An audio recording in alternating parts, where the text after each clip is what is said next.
Hey guys, today we have a 2018 Nissan Pathfinder, and we're going to do a test fit on the Yakima CoreBar Crossbar roof rack system. Now this roof rack system is going to mount to the raised side rails on your Pathfinder, and it's going to allow you to get your favorite accessories, whether you got a bike rack, a kayak carrier, or even a rooftop cargo box up on your roof and get those proper gear on your roof so you don't have to take up any space inside your vehicle. Now this roof rack's made up of two different parts. Up top we're going to have our Yakima CoreBar crossbars. These are going to be made out of steel with a vinyl coating on top to help protect it from rust and corrosion. If I take off the end cap, you're going to see the steel right here on the center. And like I said, that vinyl is just covering all around it, and along with this end cap, it's going to protect it from rusting over time. Now we have the 60-inch ones on top, but if you want a longer crossbar to maybe have some more crossbar overhang, you can opt for the longer bar. Just see etrailer.com, and one thing you do want to make sure of is that your crossbar overhang does not extend past your side view mirrors. As long as you're within that range, then you can go ahead and get the bigger size. Now down below we're going to have the Yakima TimberLine towers connecting our CoreBar crossbars down to our raised side rails. You can see that it has this bracket that comes over top of our CoreBar and clamps down on top of it to keep it in place. If we take the end cap off, we'll take a look at the inside real quick. We see we have both of our tightening bolts to tighten down our TimberLine tower to our raised side rail and to tighten down our tower to our CoreBar crossbar. Under here we're going to have our rubber coated steel strap coming under our raised side rail and locks into there. Once we tighten that down, it's going to pull on the back side to tighten itself down onto the raised side rail. It's got a secure fit, as you can see. And then you just put your end cap on when you're all done installing it.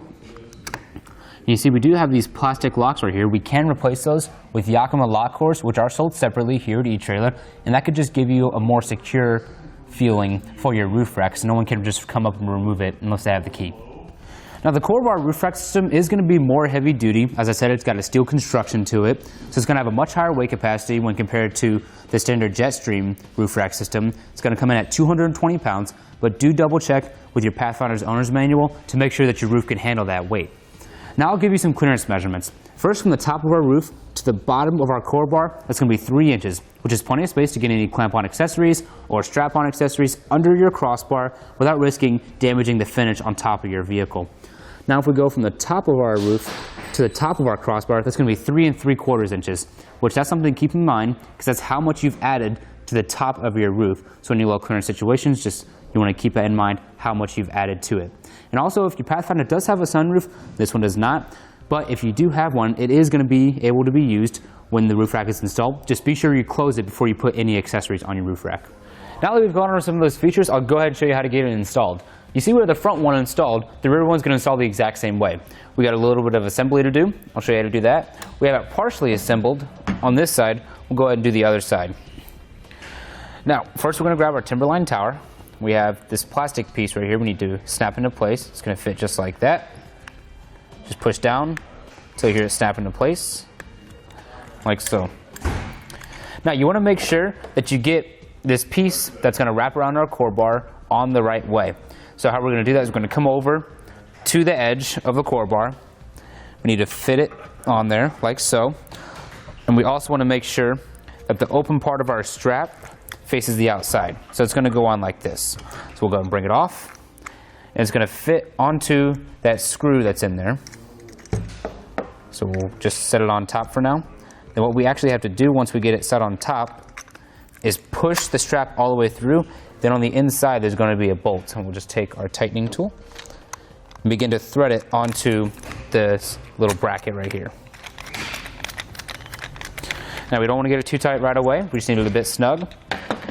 It's still a little bit loose, but it's threaded on there. So now what we're going to do is bring it and slide it onto our CoreBar crossbar. And then we're going to take our tightening tool and tighten it down all the way until you hear the audible clicks from our tightening tool.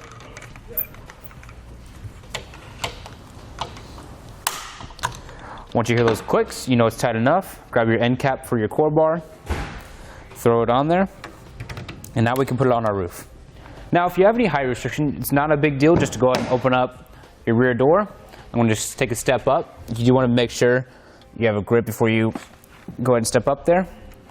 And now when we put it in place, we want to make sure we try to get that strap under our raised side rail There we go, like so. And then we'll bring this TimberLine tower over, get this strap under. Now just kind of get it roughly where you think it should go, but then grab your tape measure and we'll go ahead and measure a crossbar spread. Now when measuring your crossbar spread, there's no set measurement when it comes to the raised side rails, but you just want to make sure it's over 24 inches. I like to usually base it off whatever accessory I'm hauling. Because we don't have anything to put on, we're just going to go with a nice round number. We'll go from center crossbar to center crossbar. Let me scoot it back a bit. There we go. And then just make sure it's the same measurement on both sides. Now we can begin tightening down our TimberLine towers. Now you see we have two different bolts. We have one right here and then there's one on the inside. We need to worry about this one right now. So we need to bring our strap, get it set in place, and we'll take our included tightening tool, begin to tighten it down. And again, this tool is going to let you know when you have it all the way secured, just like that, so we can remove it. Now we're going to tighten down the second bolt. What that's going to do is tighten down our TimberLine tower to our Yakima CoreBar so it doesn't move at all. Before you do that, you want to make sure you have an even crossbar overhang, meaning from the distance from the TimberLine tower to the outside of the bar. You want to make sure that's even on both sides. We've already done that, so we'll go ahead and tighten this down. There, heard that click. So now we'll grab our ending cap, put it on. And then once you've repeated this process on both sides, you're ready to load up your favorite Yakima accessories and then hit the road. Now with all that being said, that's going to do it for our test fit of the Yakima CoreBar Crossbar Roof Rack system on our 2018 Nissan Pathfinder.